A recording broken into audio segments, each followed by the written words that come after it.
Bonjour, voilà, je vais vous communiquer ce que le Seigneur a mis sur mon cœur pour ce dimanche, mais avant, prions.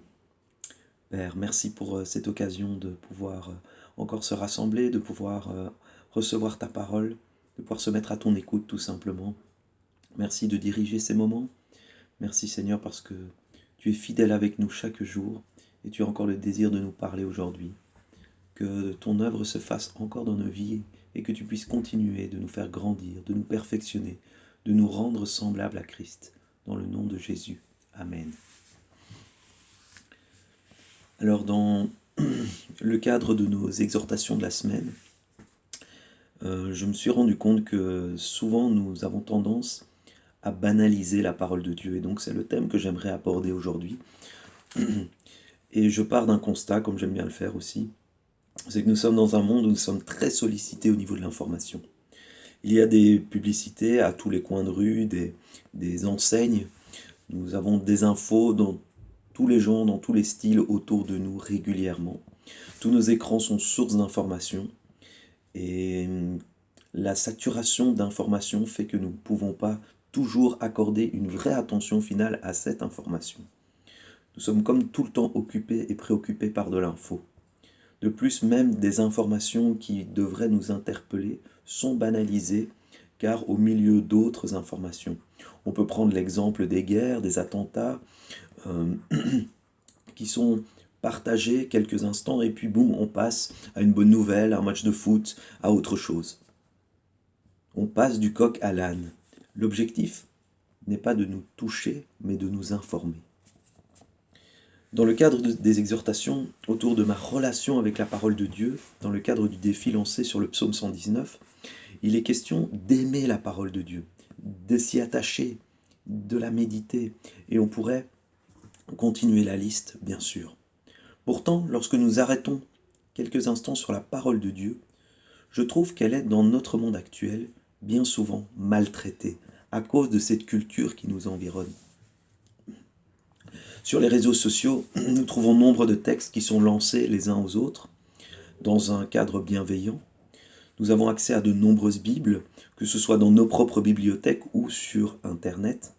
Nous nous envoyons facilement aussi des textes les uns aux autres, que ce soit par SMS, messages ou autres autour de nous, sont dans les différents contacts que nous pouvons avoir. Et Internet regorge aussi de prédications et d'enseignements en tout genre. Mais jusqu'où la Bible est remplie de connaissances, qui est remplie de connaissances de Dieu, est devenue, dans notre culture de l'information, un livre d'informations sur Dieu et sur son œuvre, et où il est si facile d'être saturé de la même manière comme dans le cadre des médias. Sommes-nous appelés à cumuler les informations sur Dieu? Souvent, nous pensons que mieux connaître Dieu, c'est mieux connaître sa parole, et c'est juste. Mais donc, si nous sommes dans cette culture de l'information, on peut vite le traduire dans cumuler de l'information sur Dieu et sur son œuvre. En lisant, en écoutant, en recevant, mais attention à l'indigestion d'informations. On peut être saturé d'informations sans que notre vie ne change. Attention, au contraire, je peux aussi alourdir ma marche à travers tout ce poids d'informations.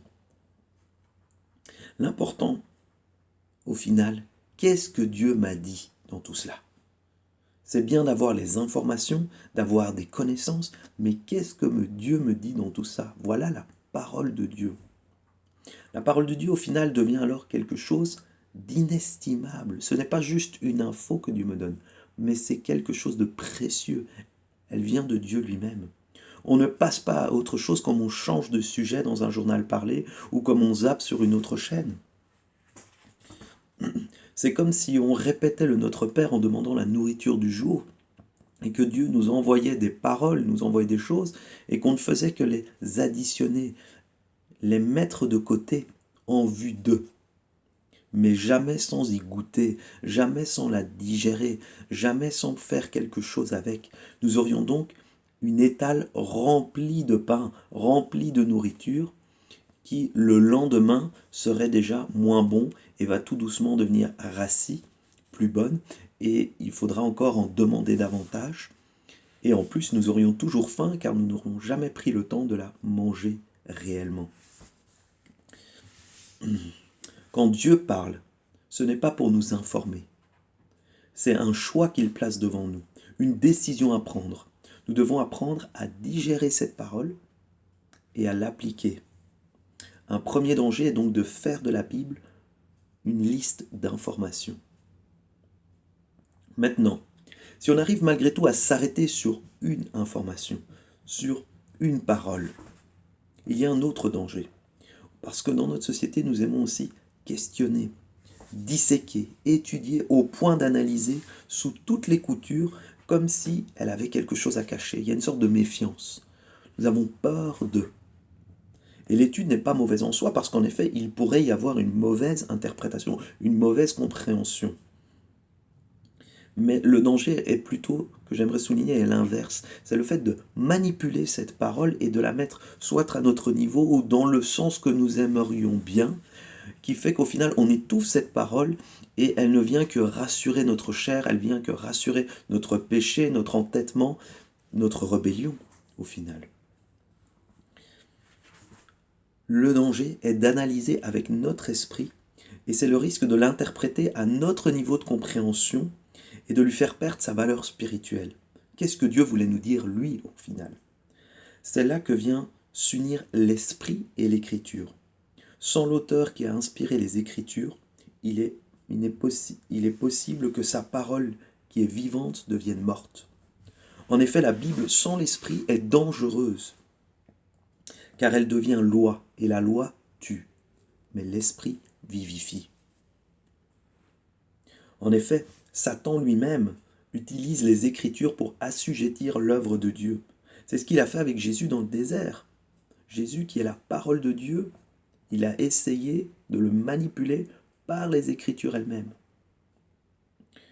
Lorsque nous sommes face à une parole de Dieu, nous avons besoin de la soumettre à l'interprétation du Saint-Esprit, pour qu'il nous expose toute la saveur et qu'il nous montre ce qu'il attend de nous par rapport à cette parole de Dieu. C'est la sagesse dont nous avons besoin. Car quand Dieu parle, son but est de nous transformer, de nous libérer, de nous guérir. Et pour remettre cette parole dans toute sa valeur, j'aimerais lire avec vous Ésaïe 55, les versets 8 à 11, afin que nous puissions remettre cette parole à sa juste place. Voilà ce qu'il est dit de la parole de Dieu au final. Nous commençons verset 8 dans Ésaïe 55. « Car mes pensées ne sont pas vos pensées, et vos voix ne sont pas mes voix, dit l'Éternel. Autant les cieux sont élevés au-dessus de la terre, autant mes voix sont élevées au-dessus de vos voix, et mes pensées au-dessus de vos pensées. Comme la pluie et la neige descendent des cieux, et n'y retournent pas sans avoir arrosé, fécondé la terre, et fait germer les plantes, sans avoir donné de la semence au semeur, et du pain à celui qui mange. Ainsi en est-il de ma parole qui sort de ma bouche. Elle ne retourne point à moi sans effet, sans avoir exécuté ma volonté et accompli mes desseins. » Voilà la valeur de la parole de Dieu, l'impact de la parole de Dieu. Recevoir au final une parole de Dieu, c'est peut-être voir sa vie changer. Maintenant, il en sera fait selon notre foi. Si nous banalisons la parole de Dieu, elle ne pourra pas avoir l'impact attendu. La manière dont je considère la parole de Dieu sera la manière dont Dieu va considérer dans son action, à travers cette parole, la manière dont il agira. Si j'en fais une information parmi d'autres, elle s'ajoutera à ma connaissance intellectuelle. Si maintenant, je me rends compte que c'est le Dieu de l'univers qui a tout créé, qui est en train de me parler, que quand il dit, la chose arrive, que ses promesses sont oui et amen, que sa parole est la vérité, et que juste une parole de sa bouche peut créer, changer une situation, vais-je l'écouter de la même manière? Et que vais-je faire s'il me parle? Probablement, je vais faire comme le psalmiste, m'arrêter et aimer cette parole, m'y attacher, la méditer. Et vous pouvez ajouter à la liste tous les vers que nous avons déjà vus. Je voulais donc mettre en garde dans notre manière de traiter la parole de Dieu. Et cette attitude face à la parole de Dieu est fort liée à la manière dont nous la percevons. En effet, la parole de Dieu est puissante. Est-ce que je considère que j'ai entre les mains simplement une information impuissante, vaine, banale, ou une arme, une bombe, une puissance? Je dois apprendre à partager la parole avec la sagesse de l'esprit, car en réalité, elle est une puissance. Il est dit dans Romains chapitre 1, verset 16, que l'évangile est une puissance pour le salut de quiconque. C'est-à-dire que la parole de Dieu n'est pas rien, n'est pas vain, n'est pas juste une information, mais elle est une puissance qui peut transformer des vies.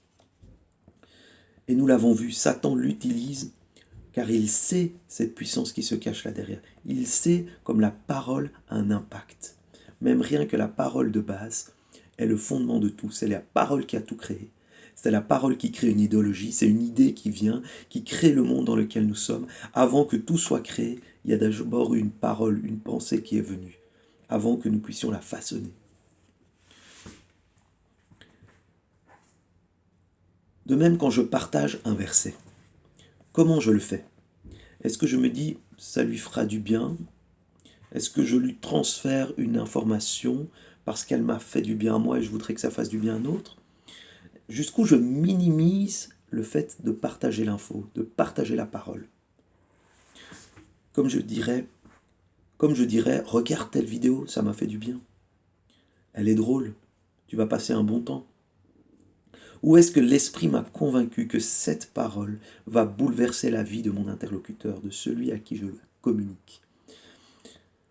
Que le Saint-Esprit lui-même va rendre cette parole vivante et agissante dans la vie de celui qui va la recevoir.